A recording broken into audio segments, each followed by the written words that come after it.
I've seen a trend in seminaries to reduce the level of language requirement. That's right. And it's the same kind of problem that we're talking about at a seminary level is if we reduce the language requirement, all the while giving more systematic theology or curriculum that is like systematic theology, a given topic, we're telling people what to believe instead of teaching them how to learn. That's so good. So true. And then what happens if we've learned that way in seminary, we do that with our people because how we learned is what we bring into the pulpit.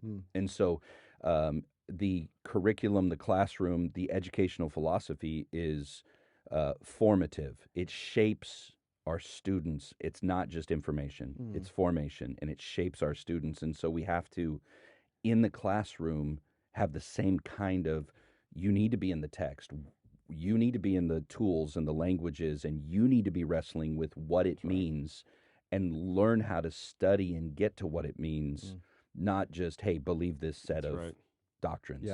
Yeah. Now, with preaching, what is there a balance between, for the pastor, application and doctrine? I mean, so oftentimes, the congregants are looking for the application. What do you say to that? Well, that is that's a lively discussion going on right now. You have some very prominent pastors who, some of them don't believe in application at all because of the abuse of application. Instead of saying, what does the text mean? They say, what does the text mean to me? And so you have this debate. I think application is of utmost importance. You have all of the biblical authors wrote the text in order for there to be a response to it.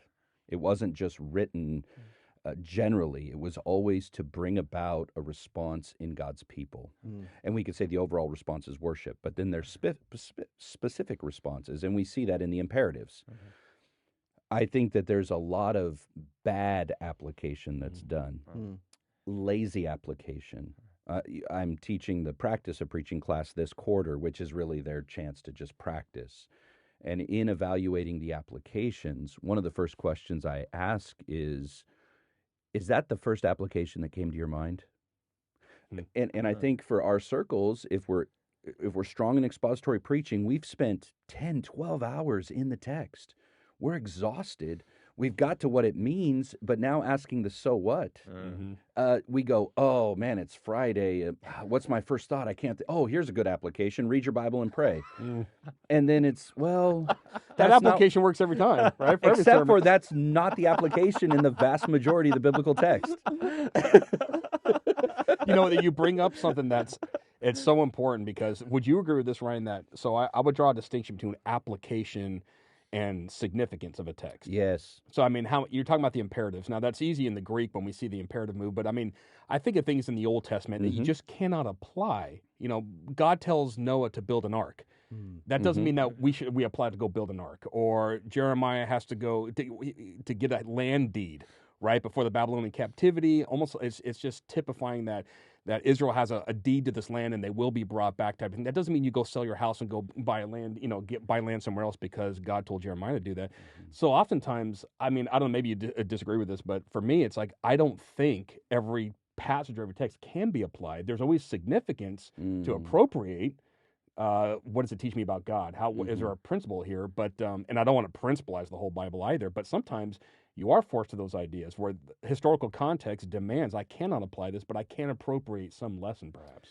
I think another part of that too, I think I agree with you in what you're saying there, but another part is very often we think of application as just what we do. Right. Sometimes application is as simple as remember. Right. So Israel forgot God. Think of this is what brought it to mind is so many times Israel is condemned for forgetting God.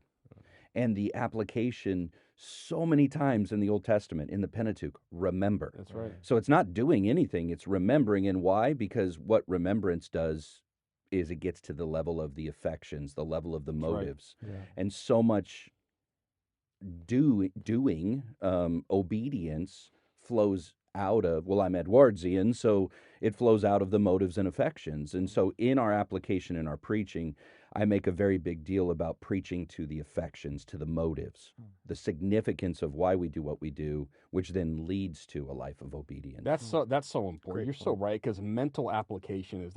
I think Romans up through chapter 6, there's not a single imperative. I think it's Romans 6:11 is the first imperative, and it's mental. Consider these things. Yes. The first imperative, it's a mental thing to get to the emotions, get to the affections, get to the intellect, and we forget that part because you're right. Application so often gets reduced to what do I need to do, as opposed to how should I think.